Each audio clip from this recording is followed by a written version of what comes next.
Episode 36. Is the CEO homeless? Jade felt even more shock. What? Are you saying you're unemployed? Then why did you bring me to such a luxurious hotel, and why are you wearing such expensive clothes? You even hired a driver, and your car must cost a fortune. Isn't that all a huge waste of money? This won't work. Throughout Jade's worrying, Dario simply stared at her in silence. Jade froze in panic, her eyes filled with anxiety.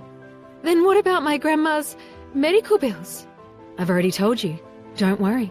I'll pay for all your grandmother's bills. Jade stared at him in disbelief.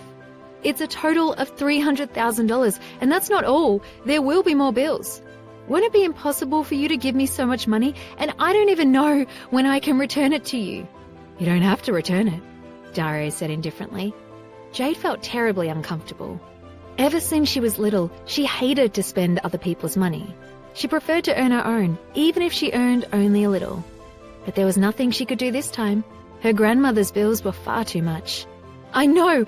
My classmate told me that the dress I took from your room cost several $1,000s. Is that true? No, Dario responded. So that wasn't true. It had almost scared her to death to think she'd worn such an expensive dress. Jade finally felt some relief.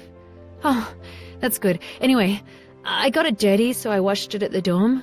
I'll give it back once it's dry. It looks expensive, though. In the end, she could not help but mutter to herself, it must have cost at least a couple of $100s. Dario could hardly keep a straight face. A couple $100s. The truth was, the dress cost more than a few $100,000. To be accurate, it cost $1 million.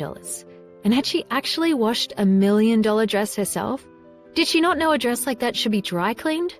Dario realized the first thing he would need to do once they were married was to teach her to recognize those luxury brands, and also to brainwash her so it didn't drive him crazy.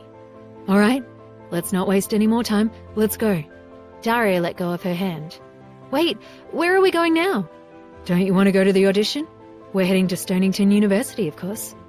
Hearing that he wanted to send her back to school, hope sparked briefly in Jade's eyes. But they dimmed in the next second, as she waved her hand sadly and smiled bitterly.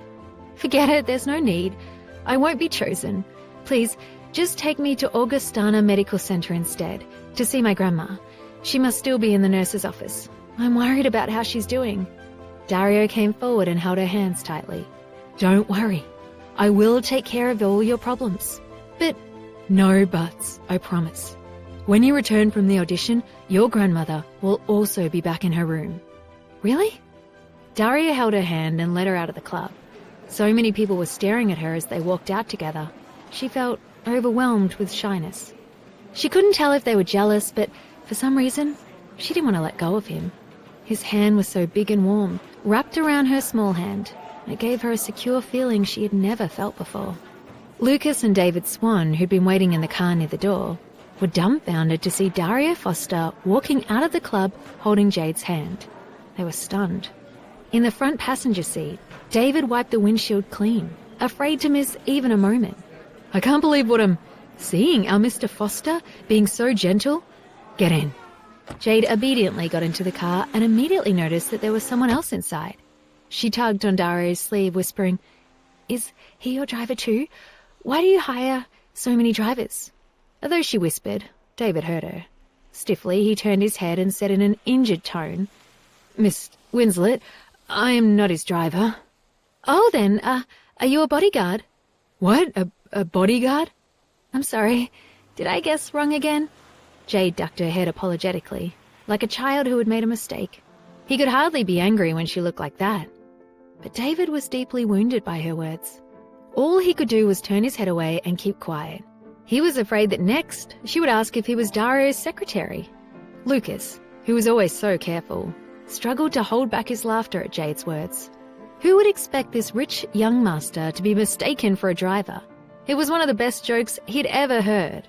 The moment Dario opened his mouth to speak, the car fell silent. None of them noticed the hint of a smile in his eyes. Well, what are you waiting for? Let's go. The silence hung in the air, like the suspended moment before a falling glass shatters on the ground. It was like a gaping void, desperate to be filled with sounds, words, anything. It felt like a sin even to breathe. Jade began to observe the car's interior while sitting cautiously on the edge of her seat. The car was totally different than any taxi she'd ever ridden in. It was obviously so much more luxurious and comfortable. Jade asked curiously, "Mr. Foster, how much does this car cost? It seems awfully nice." She was still brooding over his promise to pay for her grandmother's medical bills, afraid that he would go broke. What if he cashed in all of his possessions for her? David, who was sitting in front, could not resist holding up 5 fingers. "There's your price." "What? Don't tell me it cost $500,000. That's so expensive," Jade exclaimed with wide eyes.